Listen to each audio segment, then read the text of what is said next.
लोकायुक्तांनी दिलेल्या आदेशानंतरही अनधिकृत बांधकामांवरती कर आकारणी व पाणी पुरवठा करण्यात आला असून संबंधित जबाबदार अधिकाऱ्यांवरती कारवाई करण्याची मागणी ठाणे शहर काँग्रेसच्या वतीने करण्यात आली। ठाणे शहर काँग्रेसच्या वतीने एका पत्रकार परिषदेचं आयोजन करण्यात आलं होतं। या प्रसंगी शहर काँग्रेस अध्यक्ष ॲडव्होकेट विक्रांत चव्हाण यांच्यासह काँग्रेसचे मुख्य प्रवक्ते सचिन शिंदे, ज्येष्ठ उपाध्यक्ष भालचंद्र महाडिक, प्रवक्ते राहुल पिंगळे, महिला अध्यक्षा स्मिता वैती, मंजूर खत्री इत्यादी पदाधिकारी उपस्थित होते। या प्रसंगी बोलताना काँग्रेस शहराध्यक्ष ॲडव्होकेट विक्रांत चव्हाण यांनी सांगितले की अनधिकृत बांधकामांवरती आळा बसावा म्हणून लोकायुक्त यांच्याकडे तक्रार केली होती। आमच्या या तक्रारीची दखल घेऊन लोकायुक्त यांनी महानगरपालिकेला आदेश दिले होते की अनधिकृत बांधकामांवरती यापुढे पाणी पुरवठा, कर आकारणी तसेच वीज पुरवठा करण्यात येऊ नये। परंतु लोकायुक्तांनी दिलेल्या आदेशानंतरही मागील 2 वर्षात शेकडो अनधिकृत बांधकामे झालेल्या इमारतींचा पाणी पुरवठा, कर आकारणी करण्यात आली। याची पूर्ण चौकशी करण्यात यावी व या काळात जे अधिकारी होते त्यांना जबाबदार धरण्यात येऊन त्यांच्यावरती कारवाई करण्यात यावी। जर कोणी निवृत्त झाले असतील तर त्यांची पेन्शन थांबवण्यात यावी अशी देखील मागणी केलेली आहे।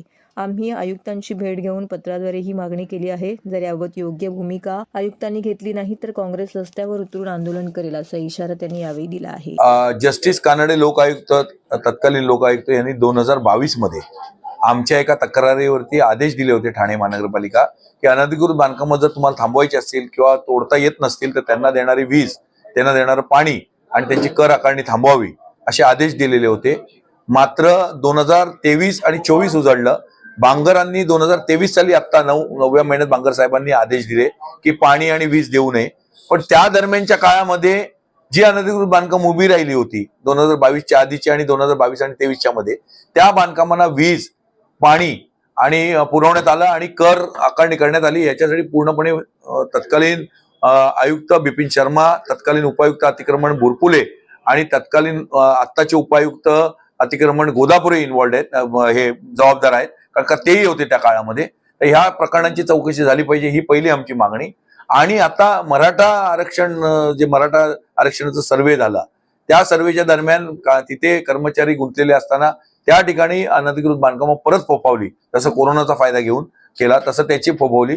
तर ती जी बांधकामं आता फोफावली ती पुन्हा तोडण्यात यावी आणि जे बांगर साहेबांनी आदेश दिलेले आहेत की टोरंटला पत्र दिलेलं आहे, MSCB ला पत्र दिलेलं आहे, सगळ्या सहाय्यक आयुक्तांना लेखी आदेश दिलेले आहेत की कर आकारणी करण्यात येऊ नये, पाणी पुरवठा देण्यात येऊ नये, त्याचं काटेकोर पालन झालं आहे का नाही याची तपासणी करावी असं आम्ही आयुक्तांना आजच्या निवेदनात पत्र दिलं। रस्त्यावर उतरणार काँग्रेस प्रत्येक प्रभाग समितीवर।